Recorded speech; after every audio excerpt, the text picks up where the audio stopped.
তুমি ছাড়া তো আমাদের আর কেউ নাই, তুমি ছাড়া তো আমার আর কেউ নাই।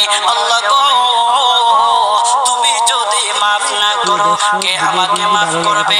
তুমি যদি মাফ না করো কে আমাকে মাফ করবে? তুমি যদি আমাকে মাফ করো তাহলে তোমার কোনো দিকে কমবে না, তুমি যদি আমাকে মাফ না করো তোমার কোনো দিকে পারবে না।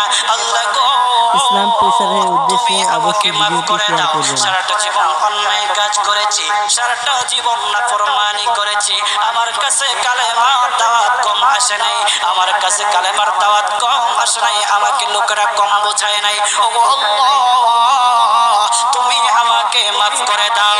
মাফ না করলে কোথায় যাব, কার কাছে যাব?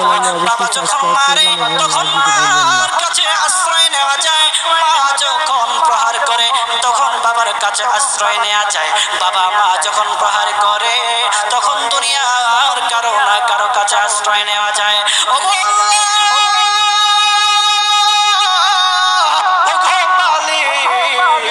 তুমি যদি আমাকে মারো, তুমি যদি আমাকে আযাব দাও, ও আল্লাহ কার কাছে যাব, কার কাছে গিয়ে নিত্য মাফ নতুন চাইবো? ও শুনতে আল্লাহ চ্যানেলটি মেহেরবানি করে মাফ সাবস্ক্রাইব করে করে দাও। পাশের এইরকম বেল বাটনটি কান্না ক্লিক করতেছে, করুন। কান্না করতেছে, চোখের পানি তার এমন ভাবে পড়তেছে, দাড়ি ভিজতেছে, দাড়ি ভিজে জমিনের মধ্যে চোখের পানি পড়তেছে, কান্না করতেছে। বান্দাটা কান্না করতে করতে করতে করতে আমার আল্লাহর কাছে এমন গ্রহণযোগ্যতা অর্জন করেছে, মহান আল্লাহ রাব্বুল আলামিন তার ডাকে সাড়া দিয়া তার জিন্দেগির সব গুনাহ মাফ করে দিয়েছে। পাপিষ্ঠ ছিল, জীবনে এমন কোন গুনাহ নাই যে গুনাহ সে করে নাই।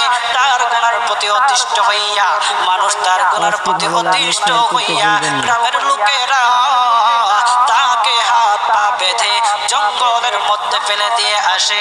জঙ্গলের মধ্যে থাকতে থাকে, কিছুদিন থাকার পর মালাকুল মউত যখন তার সামনে এসে উপস্থিত, এর আগ মুহূর্তে সে বান্দা আল্লাহর কাছে ডেকে ডেকে বলতেছে, মালিক তুমি ছাড়া তো আমাদের আর কেউ নাই, তুমি ছাড়া তো আমার আর কেউ নাই। আল্লাহ গো, তুমি যদি মাফ না করো কে আমাকে মাফ করবে? তুমি যদি মাফ না করো কে আমাকে মাফ করবে? তুমি যদি আমাকে মাফ করো তাহলে তোমার কোনো দিকে কমবে না, তুমি যদি আমাকে মাফ না করো তোমার কোনো দিকে পারবে না। আল্লাহ গো, তুমি আমাকে মাফ করে দাও। সারাটা জীবন অন্যায় কাজ করেছি, সারাটা জীবন নাফরমানি করেছি, আমার কাছে কালেমা